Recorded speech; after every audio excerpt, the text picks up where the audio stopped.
Hello, everyone, and welcome. I am so excited for this next session. We have our FDDF Kenyan Watch Party live with us on the main stage. Jumbo, Peter Amundi, you came all the way from Siaya County. I am learning about some Kenyan geography as we speak. I'm learning that a lot of the folks in this room came long distances to come to Nairobi, volunteer their time, exchange some great ideas at this amazing office hosted by the Palladium Group, one of our sponsors. So, Peter, I'm here to ask you, how did it go today? How was it? Thanks, Martin, for this opportunity. In my opinion, it went well. Yeah, I was just going to ask what topics you covered. Barak, do you want to say how it went? Yeah, there we go. Barak, we're going to put you on the spot and ask how it went. What were some of the big takeaways you have from today?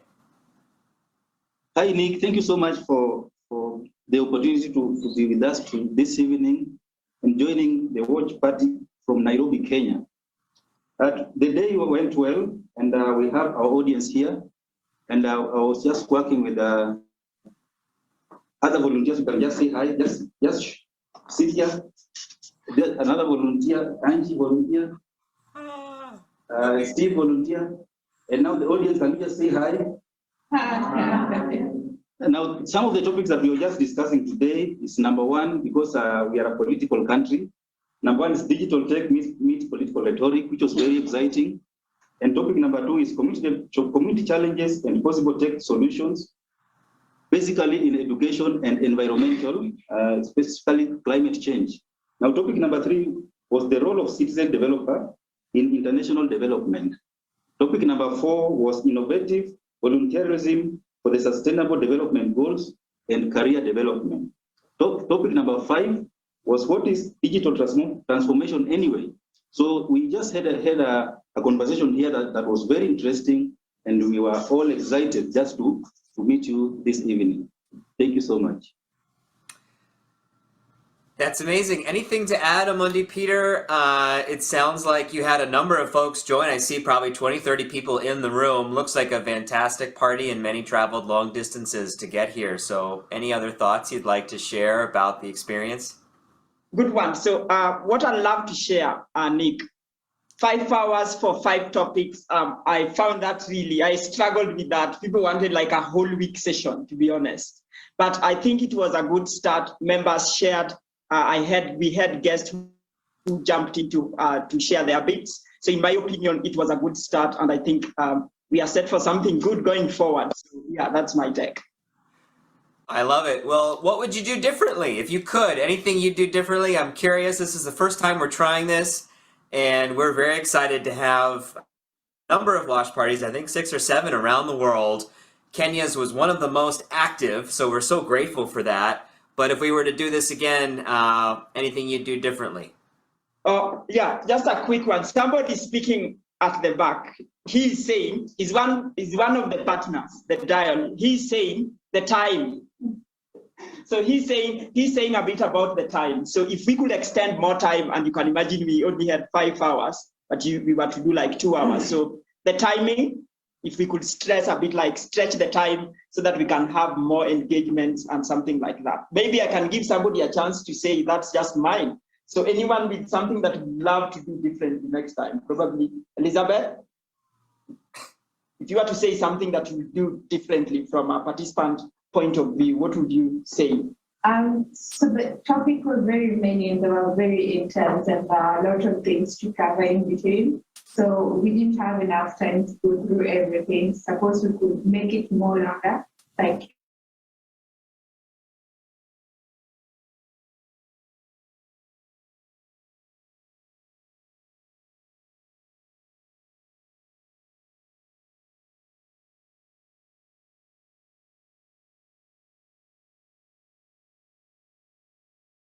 In Siaya County, we had a tournament that tried as much as possible to disseminate the information, to make the young lads in the community understand what exactly needs to happen. And while at it, the saying is always important, and sports being a unifying factor then, it was a spicy one, and of all and very key importance, it was also one which a number of people got some level of education. We are looking at working with the sports, with the schools, with the Kenya, with the curriculum-based, the CBC program now, and having the sports pathway. We feel that we should work with schools, and our main targets are in schools. And we normally work with the under 19 who are still in school. So we are going to set up sports schools across the country, that is 50 of them across the country. And we're looking at schools that are doing well in sports. Those are the ones we want and are ready to work with us. We know that there are schools that don't value sports. And as we believe that it's through sports, you just can't do academics alone. You have to manage it with sports. So I want to encourage parents, teachers also to include sports. And we are happy that Ministry of Education are now including sports in their events. And right now we are from the school national sports school games, and we have identified, we've been going through the country in various sports events from the first term ball games up to now, and we've identified over 2,000 talents in different sports. They are all having fun, they are all enjoying. We are talking about the SDGs and purely to mobilize local communities, leaving no one behind on the agenda on the Sustainable Development Goals. Clearly, we are half mark towards achieving the Sustainable Development Goals. So I'm reminded that in most cases, the second half of a game always matter.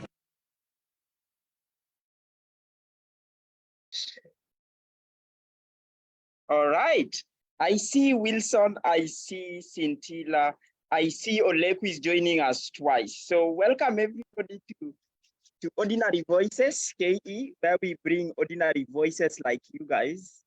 Jump on stage, tell us what you guys do and how you can change or shape the world. So obviously we might have met, and probably that's why I'm welcoming you again to the Ordinary Voices. So as you know, I've always been championing SDGs all over the place, and you two have been doing your part.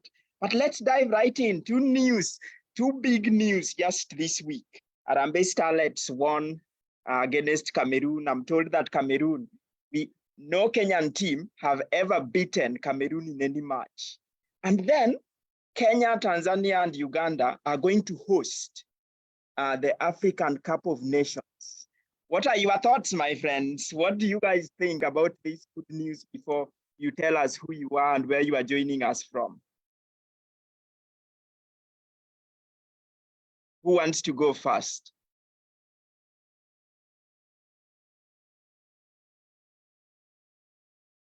Olenku, you are mute. You may want to unmute.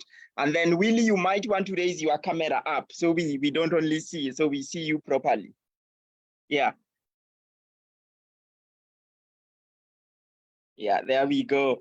So again, Olenku, you unmute, so you can try unmute, and then you can tell us about your thoughts in relation to this news and stuff like that. Okay, thank you very much. Olenku, I have an idea. So reduce the volume of your second device to 0. And then this other one, raise the volume to up. So the other one, just reduce the volume to 0, and then you should be okay. For the meantime, Willie, you want to tell us about the good news and your view on the good news? And I can't hear you as well, so I'm struggling to hear you. So as my members sort themselves out, this is Ordinary Voices, where we get ordinary people from the marginalized communities or from the local communities to dive right in, share their thoughts, ideas on real topics. And just like if you joined us a little bit early, just watch 2 videos. One for the hybrid convenings, and the second one has been football. So we dived right in to look at the Kenyan situation in relation to the news we have. Kenya will be hosting African Cup of Nations in combination with Tanzania and Uganda. And Harambee Starlets knocked Morocco for the first time. So I'm just asking my guests, tell us, maybe they have some good news or their views on this news. So Scintilla, you wanna try again and unmute?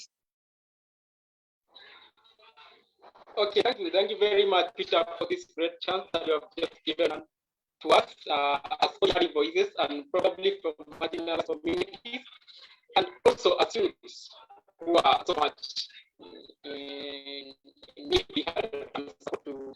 I'm still struggling, Willie. Do you want to try? And this is now what ordinary voices do. They are in places where you can't hear them properly. They don't have access to internet, but we want to still hear about them. So Willie, do you wanna try again so we can hear you? Okay. Yeah. Thank you, Peter. Can you hear me now? Yes. I really appreciate how Kenya is doing, and the fact that so going to play with the other countries. Can you hear me? Yes, yeah, I can hear you. Yeah, carry on. Yeah, I believe in it, and I believe it can do it, despite the many times we have been withdrawn from the games. I believe this time we will do it and we will go far.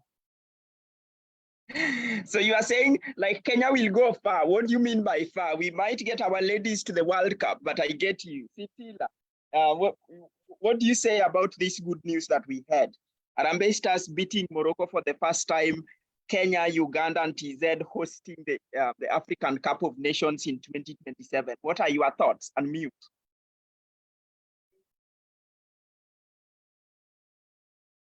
You may want to unmute, Scintilla. Yeah.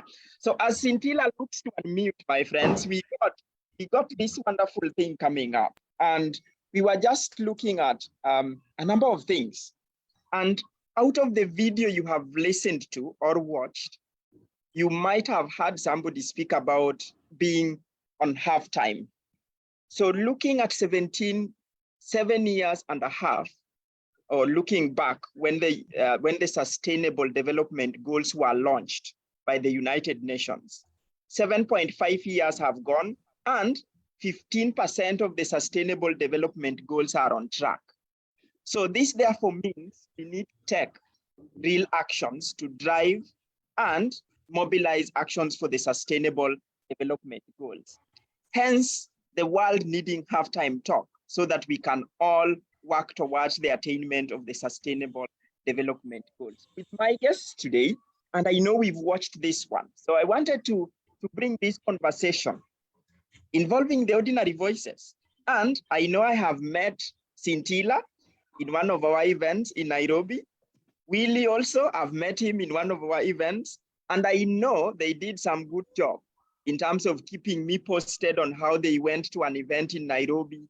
There were a lot of issues, and I know for the hybrid event which took place in Nairobi that was supported by Tech Change, they were also part of that. And we've done a few things together. So I wanted to hear their thoughts in relation to this topic, and probably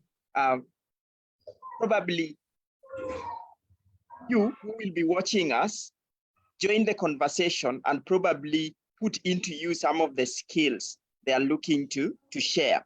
But if you are joining us, do remember to use our hashtag molding for work, hashtag global goals, hashtag ordinary voices. Remember to share with friends, tag friends, and do mention us if you do want, or just mention your other friends. So first, I will welcome Willie to tell us who he is, what Sustainable Development Goal he supports, and why. So Willie, jump on before Scintilla sorts his ordinary voice in the village system. Thank you, Peter. Good evening, everyone. My name is Wilson Gunjiri, and I'm honored to be here with you all today. As a passionate advocate for sustainable development and always on the hunt of renewable energy solutions, I wear multiple hats as the CEO and founder of Tunic Agri Energy and Tunic Tree Foundation. Additionally, I am deeply engaged in my academic journey studying renewable energy at Jomo Kenyatta University of Agriculture and Technology. The Sustainable Development Goal that I resonate most with is climate action. For me, these goals represent our collective responsibility to safeguard our planet. I firmly believe that the fate of our world is in our hands, and by taking conclusive actions, we can mitigate the adverse effects of climate change. Before delving into our discussion today, I would like to briefly reflect on the impactful event that shaped my perspective on sustainable development. One of my favorite events was the Youth Energy Forum held at KICC on June 2023, where I witnessed firsthand the power of collaboration and innovative solutions in driving positive change. Post-COVID, this perspective has only been reinforced, highlighting the need for resilience and adaptability in our pursuit of sustainable future. Today's discussion is pivotal as we explore the dynamic of hybrid, virtual, and in-person convenience and how they can play a crucial role in achieving the 2030 agenda, leaving no one behind. Our aim is to envision the future where our convenings reflect our commitment to sustainability, inclusivity, and impactful global partnership. Thank you. I think that I'm still trying to digest what you stated, really, but I'm sure you have some good content in there in terms of your passion in relation to climate. And I'm finding out for the first time that you are a CEO, so we need to rename you and say CEO Willy Ngujiri, working on environmental and sustainability stuff. But really nice to meet you again, and thank you for that wonderful introduction. So, Scintilla, an ordinary voice from Kajiado County. Have you managed to sort your IT system from an ordinary voice perspective? If not, then we will still continue with Willy. So you continue sorting your stuff up. Yeah. Are you getting me right now? Yes. Okay, thank you very much, Peter, for this great chance that you have just given unto us to share as our voices as youths and also as ordinary voices from marginalized communities and from indigenous people and grassroots level. Actually, for me, my name is Oleku Scintilla, for those who don't know me. I'm from Kajiado. I'm also from an organization. Oleku, wait, hang on, Scintilla. Look at the camera on the other gadget when you are talking to us. Try looking at the other camera. Look at the other camera.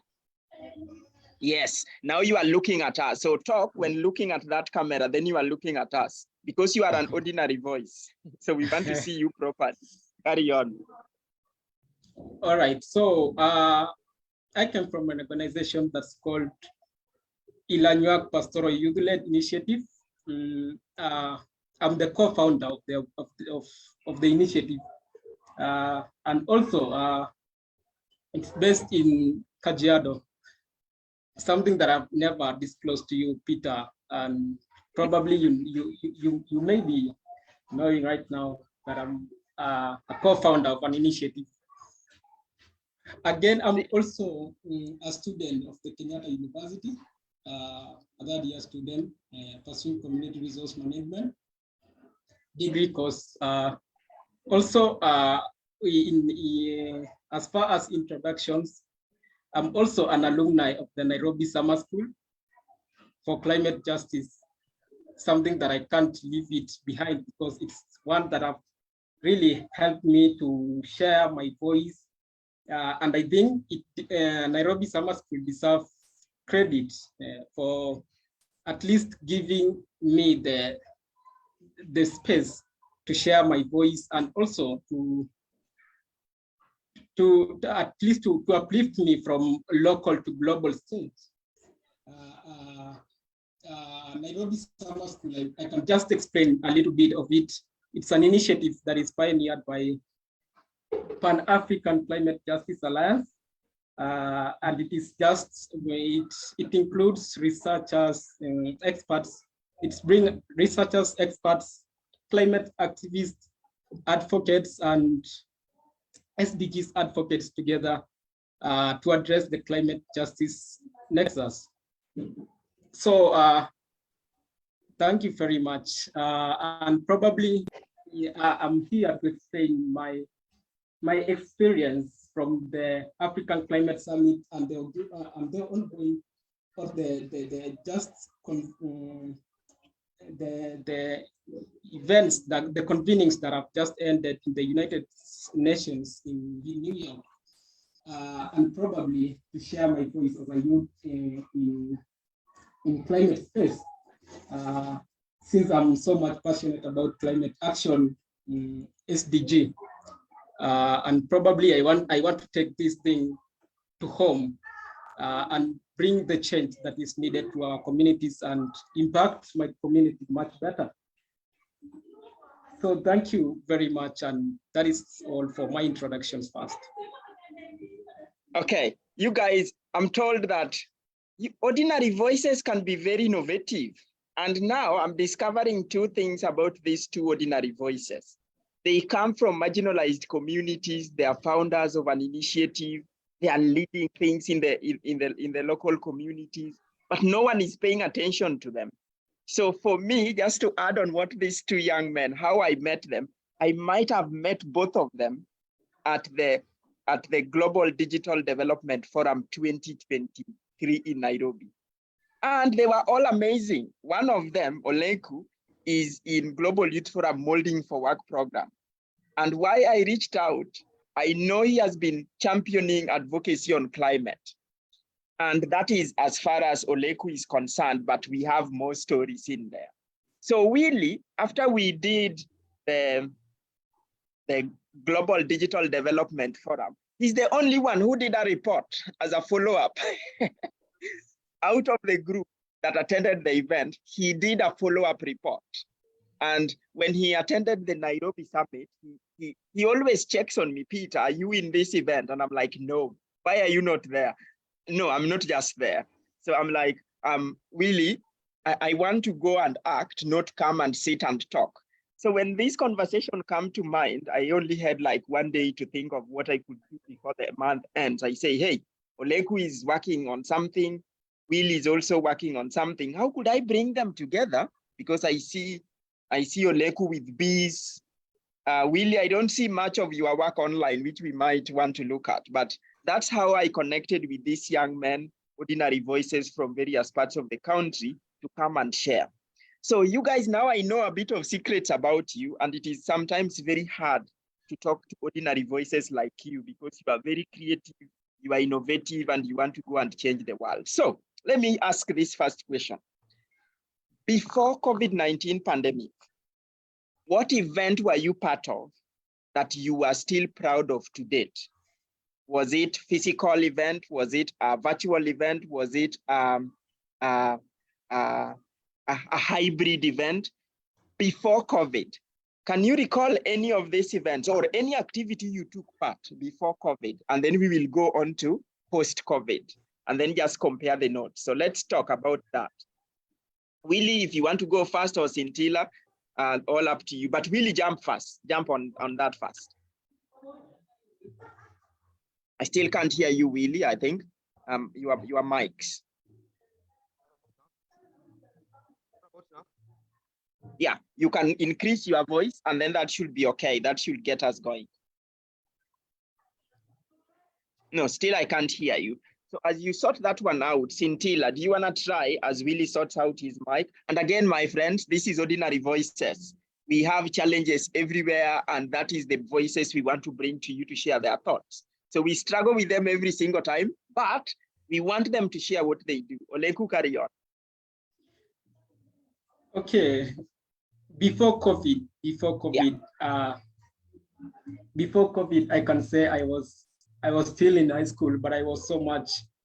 I was a leader in high schools. I was a academic leader at my high school level. So I was so much engaged with a lot of activities that concerns with environment, because I was the chairman of the environmental club in our school. So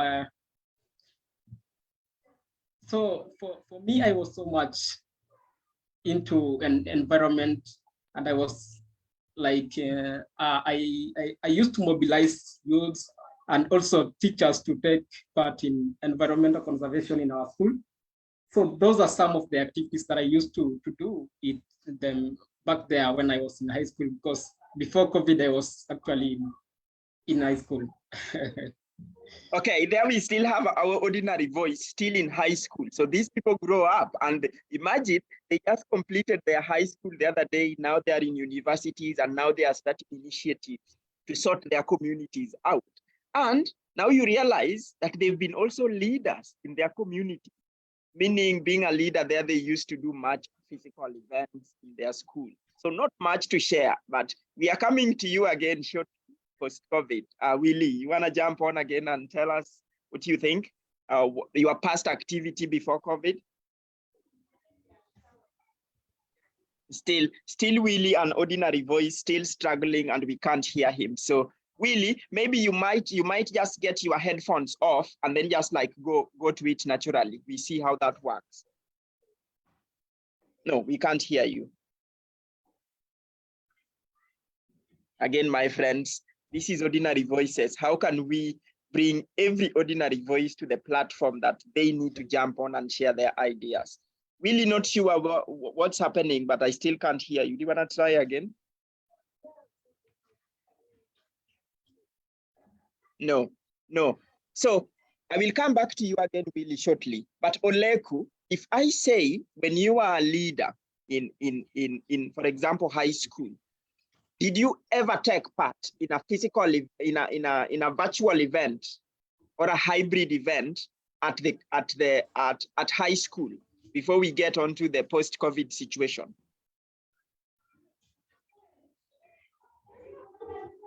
Okay, for me, I never attended a hybrid event or even a virtual event, considering that I'm from a local community. And probably even the smartphone, I used it. I came to buy it after my Form 4, so I never attended any virtual event or probably a hybrid event. But I attended in-person events that were organized by a community-based organization that is called Nalala Community International Initiative.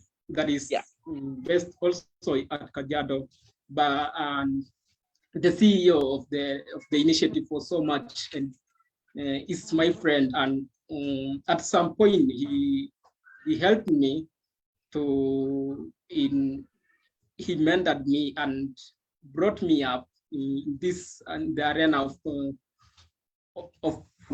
impacting of social impact. And I was so much engaged with a lot of social work and community activities back there at home before I was out of my high school. So I was into my social impact career. Okay.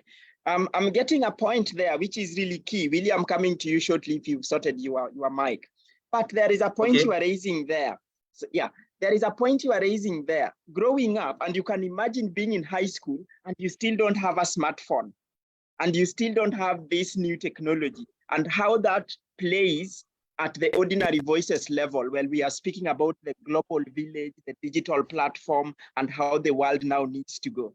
So holding that on there, bringing Willie into this conversation, was before COVID-19, what was it? Let me rephrase this one.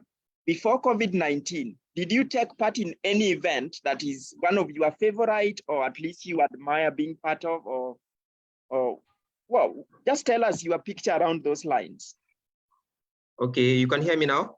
Yes. As for me, I can say that thinking about saving the environment did not start yesterday, but as I was in high school, I joined the Kenya Science Engineering Fair.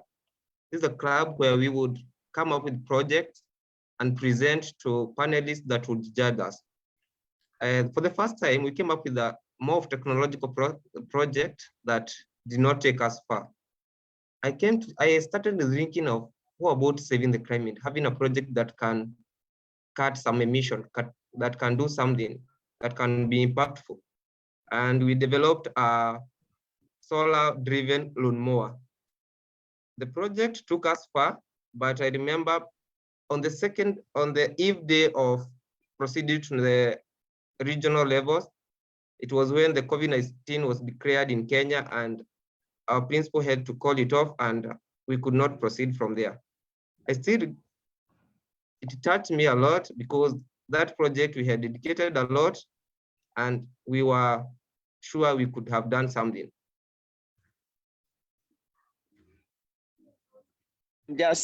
I'm also an ordinary voice, so sometimes I forget to mute and unmute. But I think you are connecting what you have there, Willie, and probably I can jump in really quick. And for based on what you've shared, COVID-19 struck in 2020. So like, let's say we are getting into March, April, things are there. And then people now are like, we have these lockdowns and so many things are happening. Now you are having a solar-driven lawnmower. I love that. I'd really love to see those mowers, really. Maybe next time you invite me to a farm so I can see these things. But you see now how dreams can shift and how you are going on stage and doing stuff. And then it's gone. Like you can't think again. So for me, it was like, let's say under Global Youth Forum, and again, what is informing this discussion that I really wanted us to like paint a picture to the audience out there. Global Youth Forum, and I'd really love to hear your stories on what made you guys to come up with your initiatives and what you are looking to achieve. But for Global Youth Forum, it came like, for us, we do football and purely sports. And you know, sports cannot be done in the house. So when COVID-19 struck, we were all locked, so we can't go anywhere. But since we started Global Youth Forum, we've never had a physical office, like a big office where like staff go and do all these things. So we've always been remote since 2015, working on laptops, doing our calls, like you use calls, you meet people. You can just recall on what we did with the Global Digital Development Forum in Nairobi. We only met that day.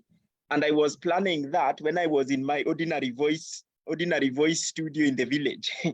Only I came to Nairobi like 2 to 3 days to the event. So throughout that, we managed to do a lot of things, virtual convenings, virtual challenges that is in line with your presentation in terms of climate. And just to echo with the football angle, we've done 13 football tournaments in 4 counties, mobilizing 121 football teams and working with 38 partners or sponsors to give us a hand. But imagine all this happening without an office. So people call you and they say, hey, where are your headquarters and where are your offices? Well, our offices are digital. Then they are like, we don't want to work with these people. They may disappear with our money. And then you look at 2020, I get invited to go to Dubai Expo 2020 to share our best practices in terms of the digital space and then the online work. And then I'm told that, you know, we are supposed to travel around January. And then I'm told Kenya is now under the red zone. You can't fly to Dubai. But all the arrangements have been made. So I'm like, what is this COVID thing? So it frustrates me because like I'm going to have a platform to share what we've been doing and all that. So I'm like, I can't go again to Dubai and share this. But then I'm like, now what am I going to do? Well, I got to figure out. So when I was thinking around all this, and I thought of why not start this conversation? I know other people are still talking about this one. So I'd really love now to hear post COVID-19, what activity or what event have you been part of? How was it organized? What are some of the challenges you saw? And how could those challenges be solved so that we can save a bit of income to go towards supporting what we are doing in terms of climate? I might start with Scintilla. And Scintilla, yours will be, I don't know which one you will choose, but I want to hear after COVID, now you are from high school, now you have a smartphone, now you can access stuff. Post-COVID as an ordinary voice, what was your best activity or event? Okay, well, my best activity or events that I've attended are quite a number, but I can just go ahead and tell you about a few that I have learned a lot of insights from it. one of them being the non-state actors dialogue by the Pan-African Climate Justice Alliance. At the conference itself, I really learned a lot in matters of climate change and how Africa so much are receiving the brand, yet they were not maybe part, or they contribute very little to climate change. Considering that it only contributes at least 4% of carbon dioxide emission and probably pollution.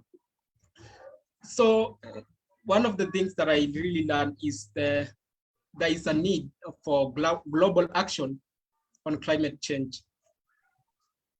Africa itself, it needs to be considered so much when it comes to climate action, and to be considered as vulnerable.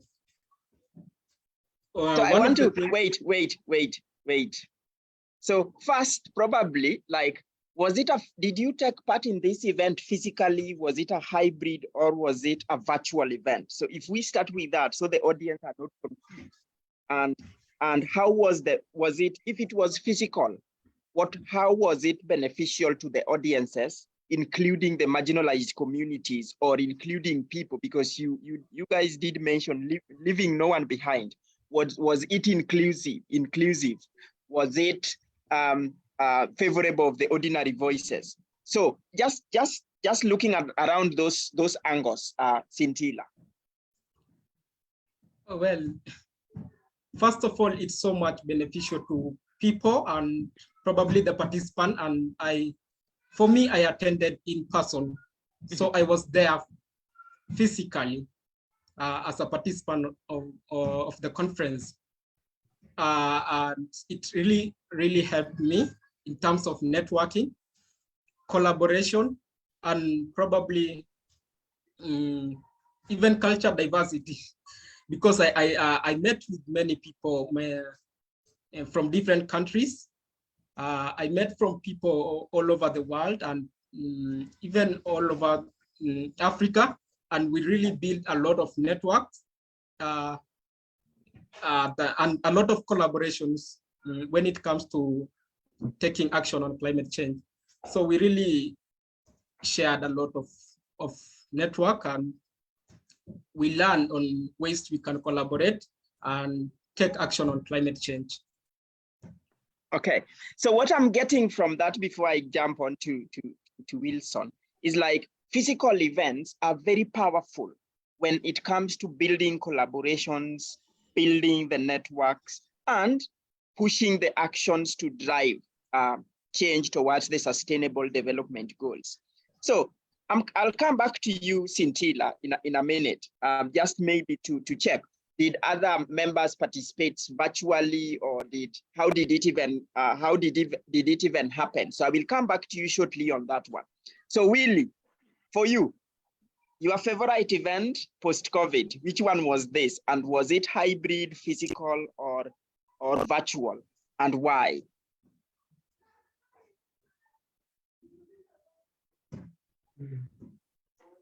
My first event was a physical event. Yeah. It was We Don't Have Time, which we were watching the COP27 in Egypt. We were at MKU during the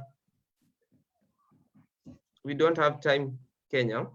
I came to realize that as an individual, you have the opportunity to discourage pollutants, the companies that are polluting the environment. You can tag them, and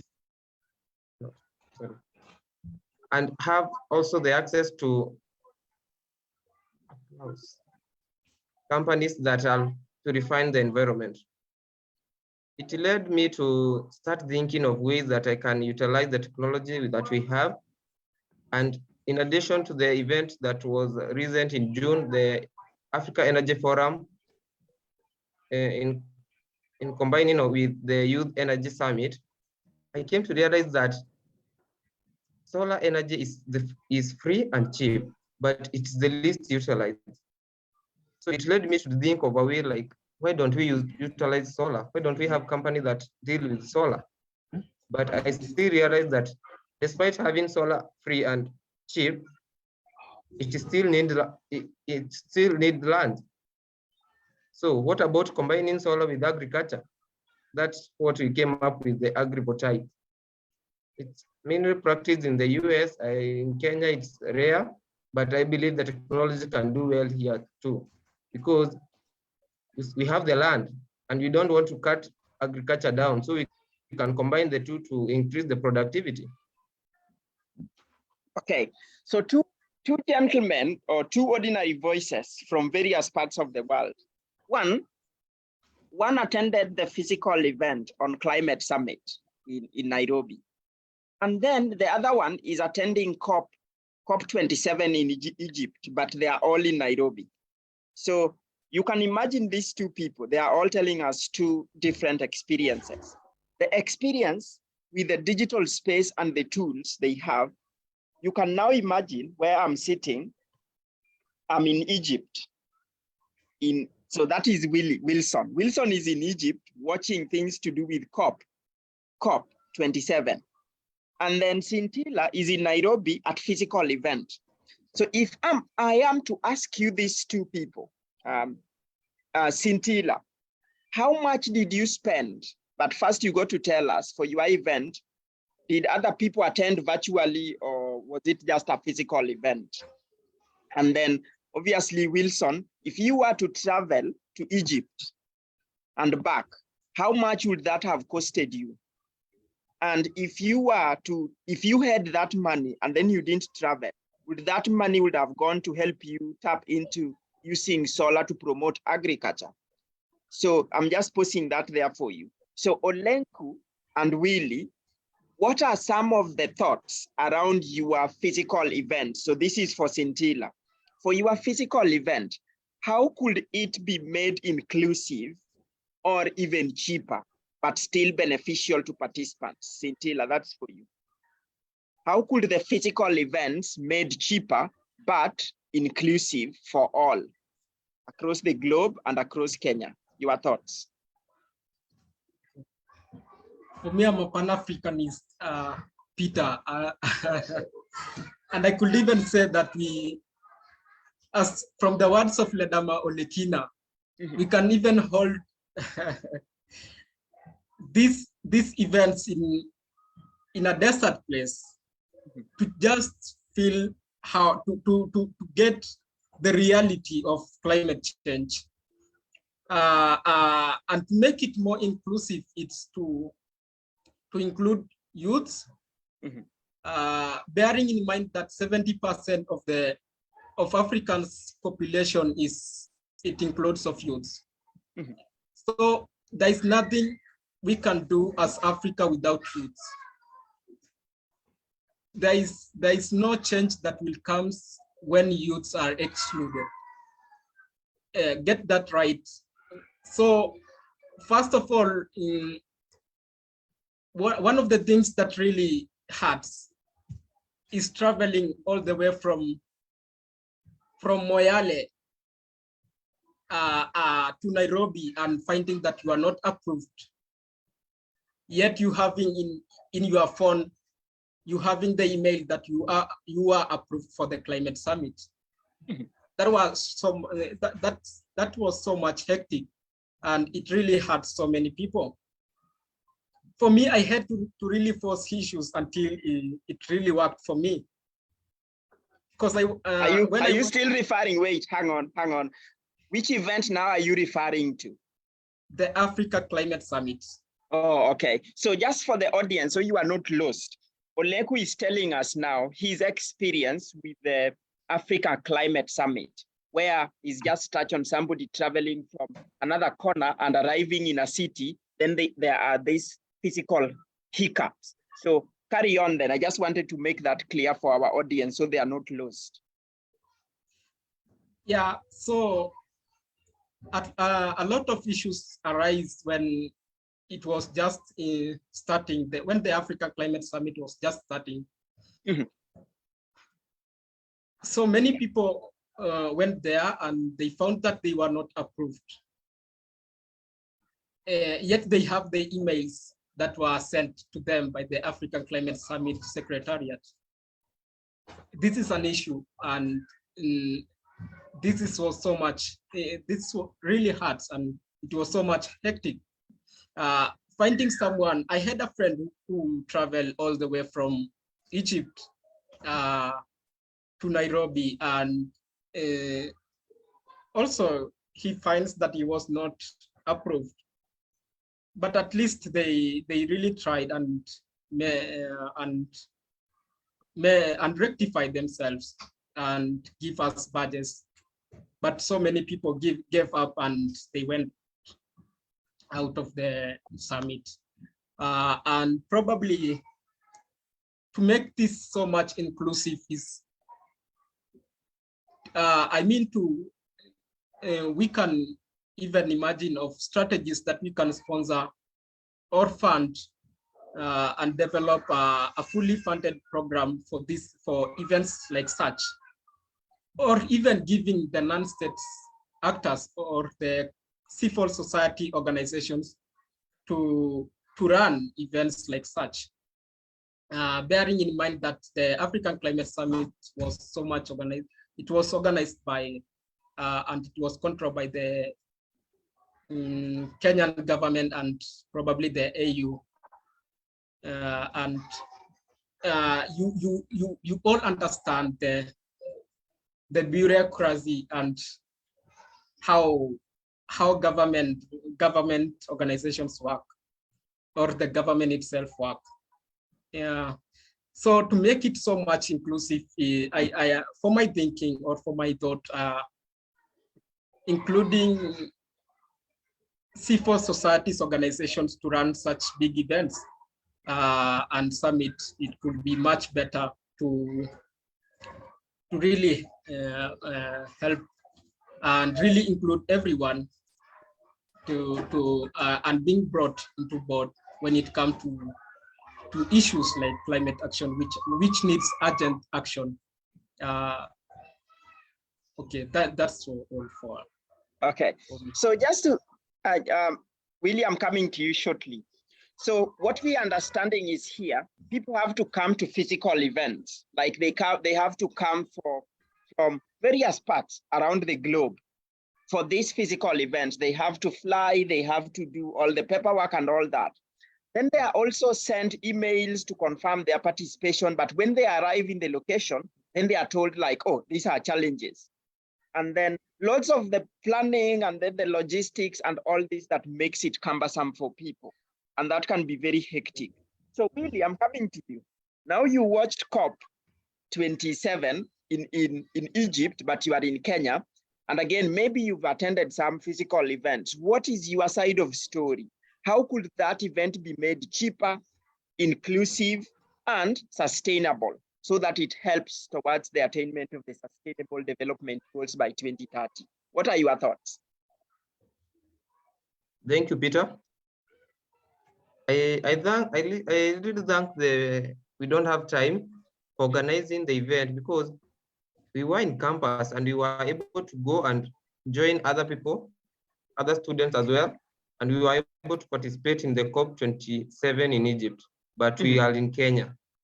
Despite the fact that the one of Africa Climate Summit, you have to travel there and then you are disqualified. You are told you can't join. I like the way you prepared the GDDF 2023 by being able to filter out people using projects, using challenges, using something they can do that to show them that they are active there, despite having a lot of people, but no impact they are bringing. Taking such recordings or live events to the village might also be a help. It's unfortunate that some people in the village don't know if something like COP28 is going to happen. Don't know that UNGA 78 happened.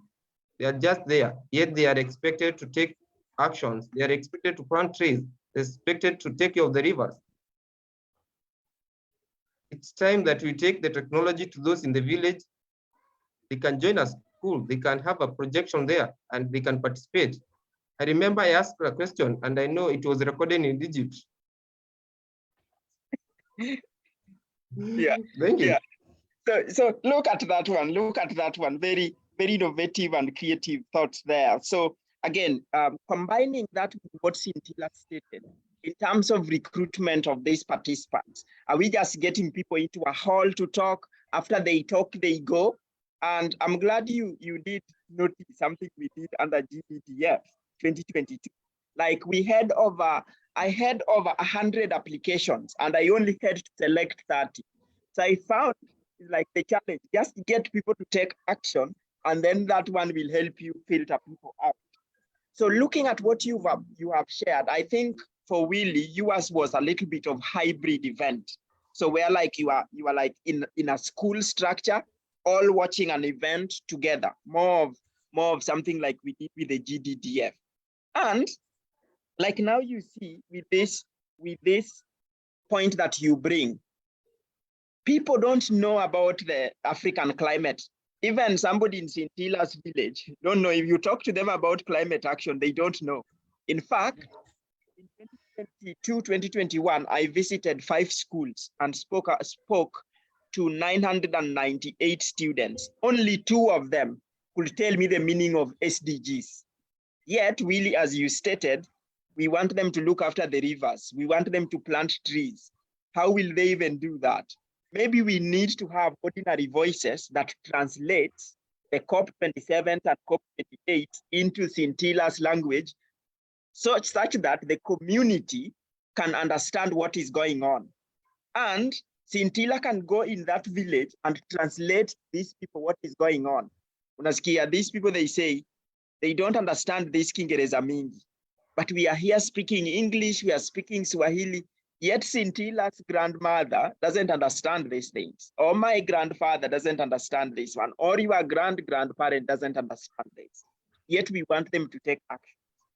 So I'm looking at the things you've stated and all diverse, really diverse experience in terms of hybrid events, in terms of virtual events, in terms of the challenges that come with physical events. So I know we are almost coming to an end. We have 15 more minutes, but if somebody was to ask you, how could we change the convening in terms of the physical events? How would you want the future of event post-COVID to look like, so that we can at least say that everybody is included, we are working towards sustainability, and this is what we are looking to change. So if you were to picture or give us an idea of how the future convenings should look like, what will your ideas be? And I know Scintilla was aiming for young people. Young people don't have even data, Scintilla, so don't advocate for them. They don't have data, but if you have solid things to advocate for them, which is really good. But let's hear from you. How can we reimagine the global convenings for the 2030 agenda? What are your innovative ideas? Anyone can go. Scintilla, go for it. Yeah. I can go ahead and probably inclusion is quite very critical when it comes to taking action to these SDGs.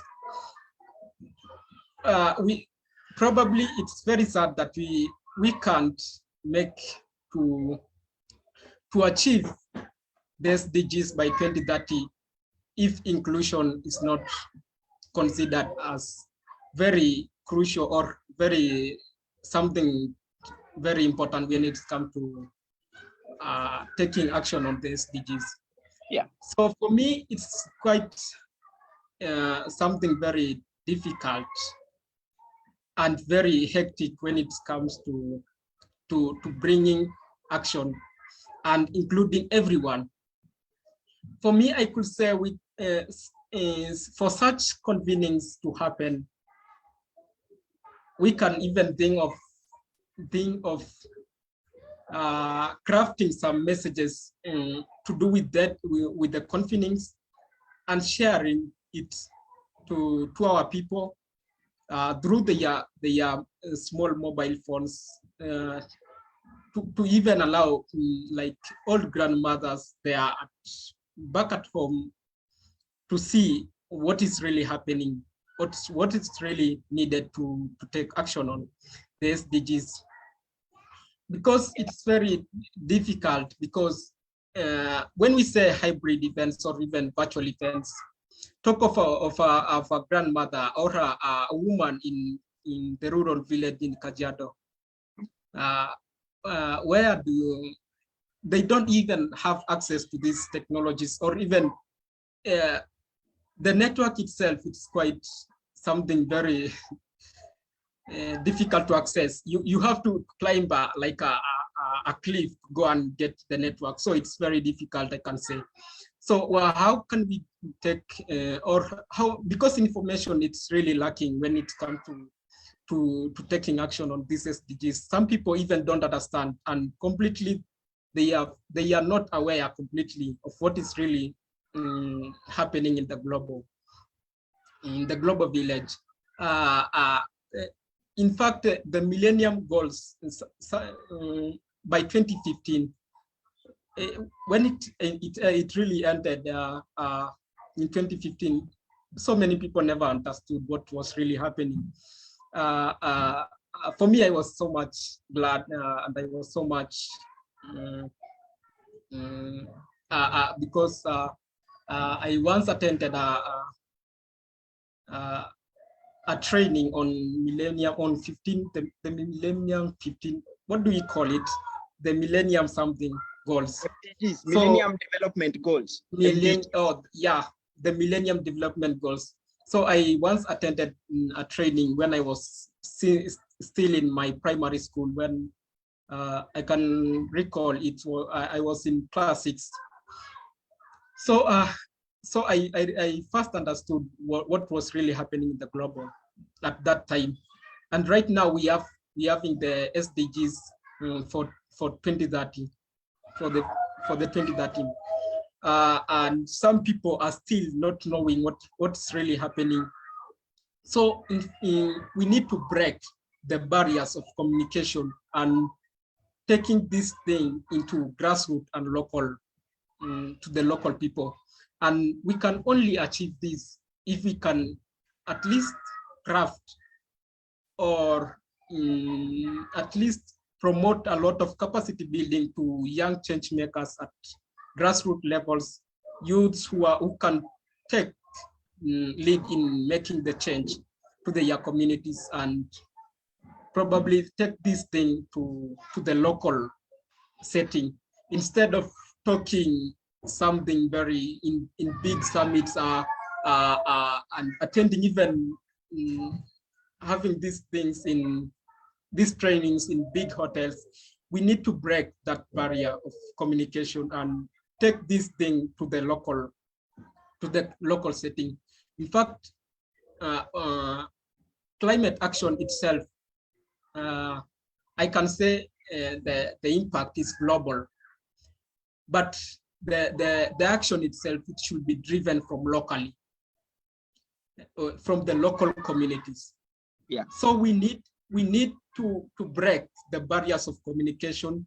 We need to take this thing to the local setting, and ensure that everyone from the local community and the local people can really understand what is really happening, even by using their own language.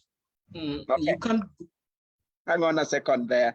Scintilla, wait. You are giving us very pregnant points here that the other ordinary voices really needs to hear. First, the big fish going into these big platforms and the big stages. First, break down the communication system into local languages, and can it go to the ordinary man like Peter or Wilson or Scintilla in my small phone? And then just let me know about what is this SDG, because he's highlighting something. We had Millennium Development Goals that ended without people knowing what was going on. Now we are on SDGs.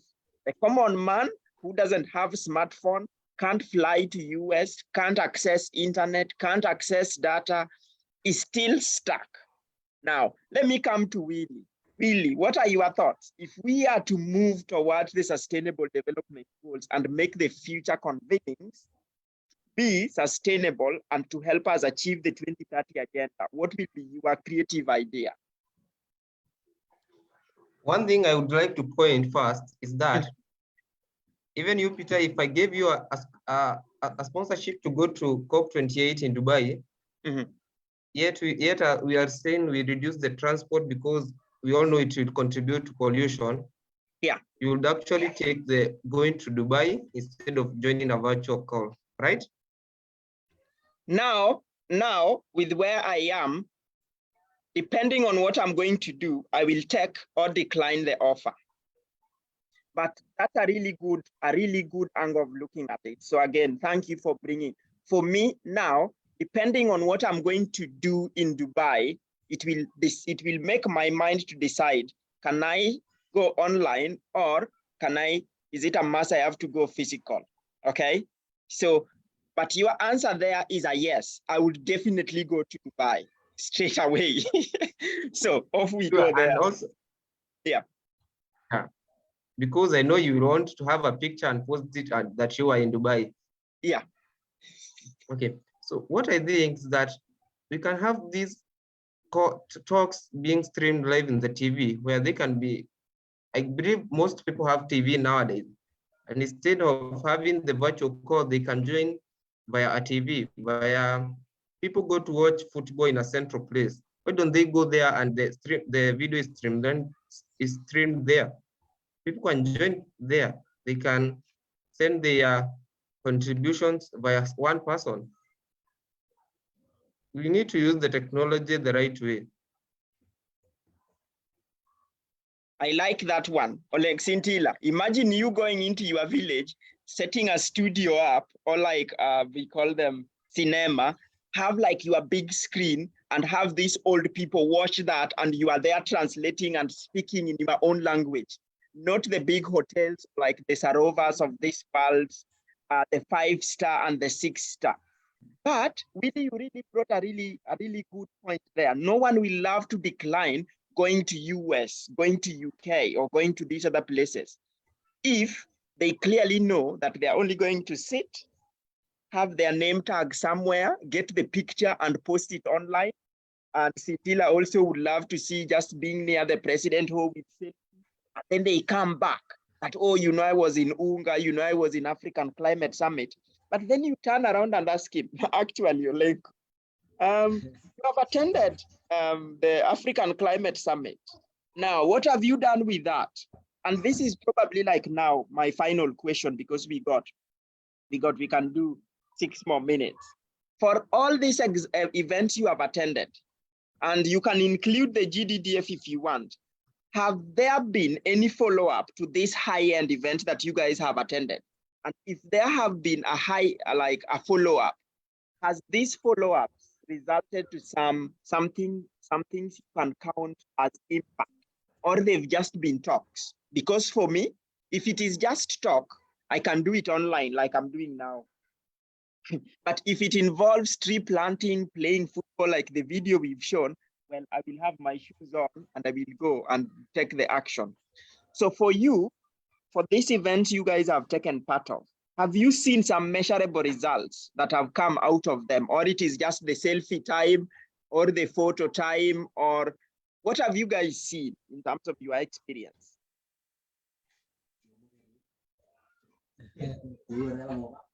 What I can say is it is really good for, at least for collaboration, to attend such events. But attending is not just, you can't just attend just to be there. Yeah. But what is really important for change makers and for people who have passion on what they are really doing, what you can just do is take what have you taken from there to your local place or your place of work. what actions have you taken after that? Maybe you have gone and you have really learned of maybe available proposals, funding, and everything to take your projects to access funding for your projects.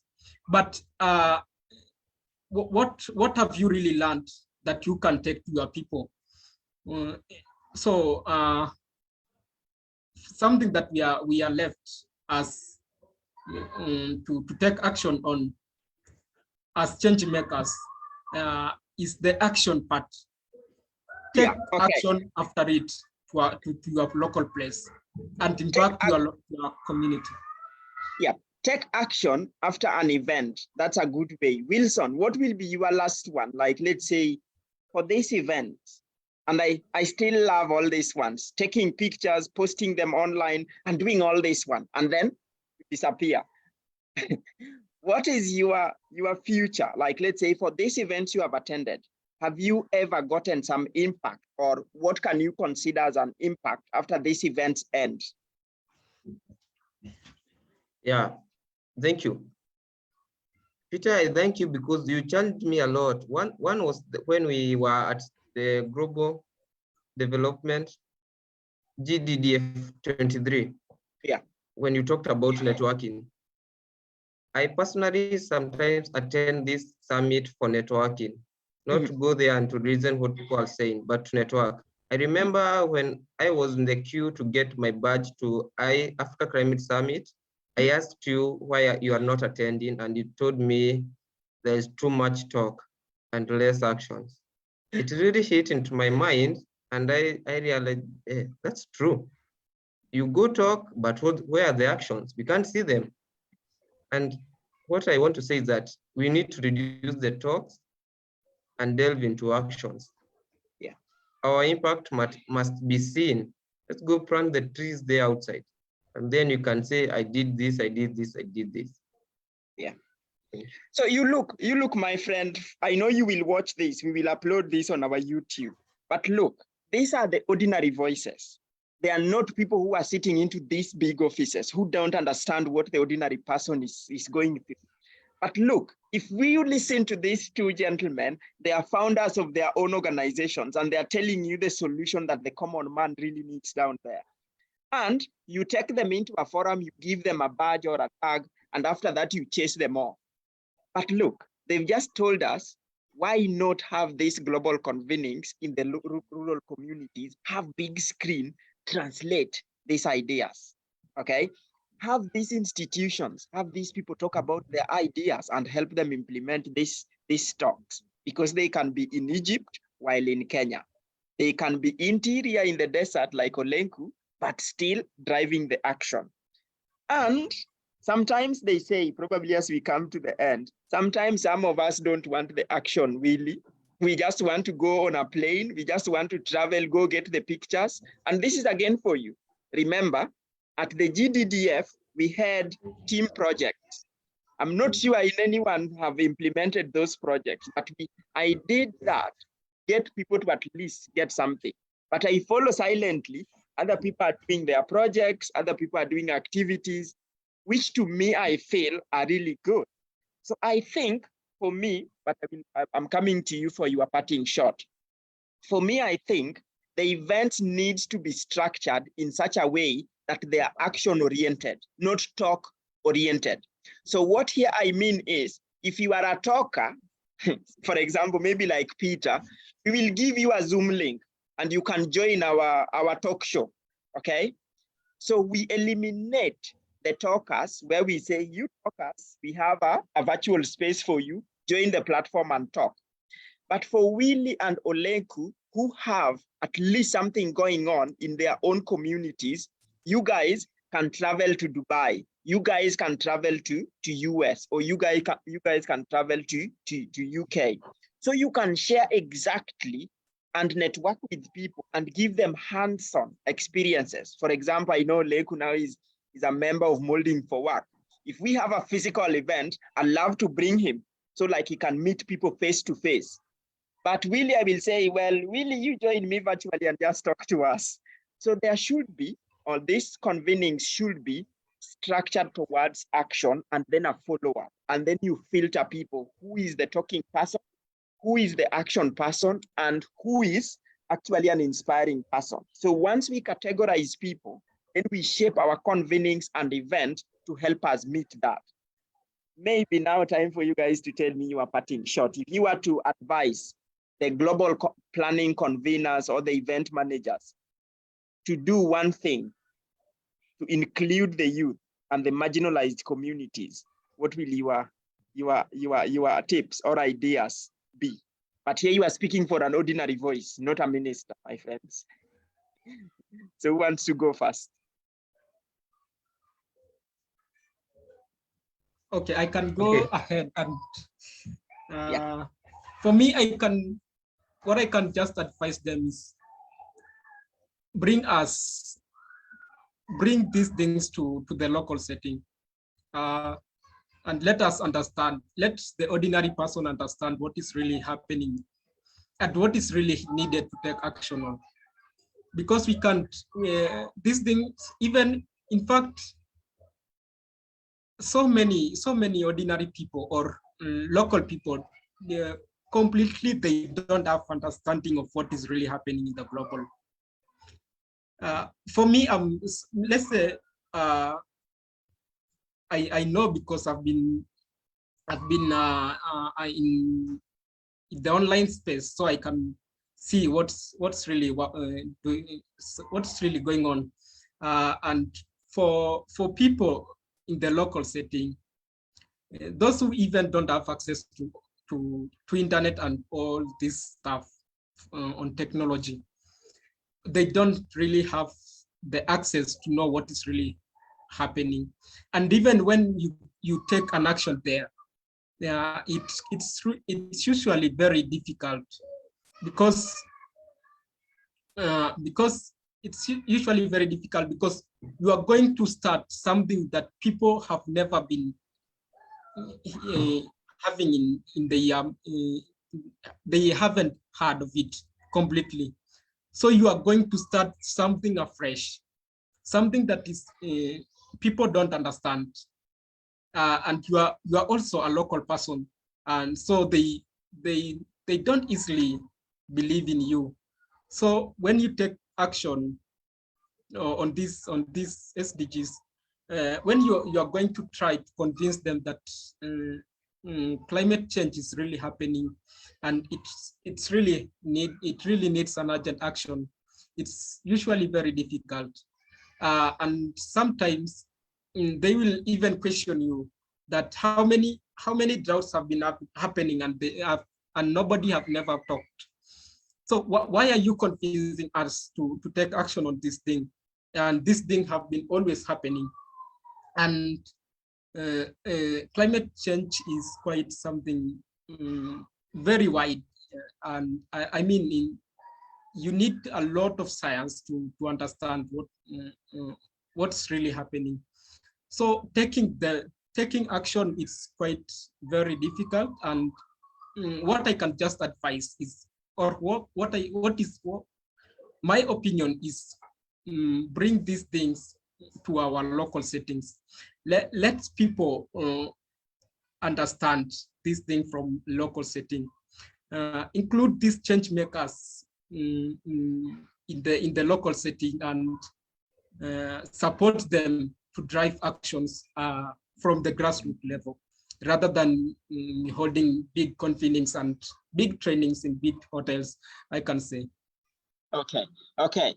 Willie, what will be your parting shot? I know for Oleku is like, look, go to the local community in the desert in Kajiado County. And I think that is what Oleku is advocating for. We get you. Willie, what will be your one?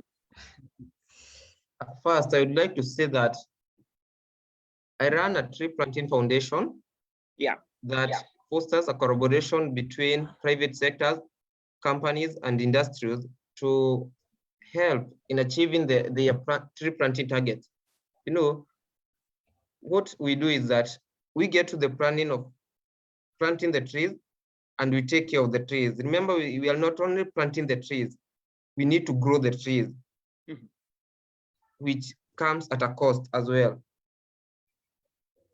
So having collaboration and partnership would be a key thing in achieving climate impact, in achieving decarbonization, because I believe that the youth have the energy, but without someone reaching out to them, their energy ends in their hands always.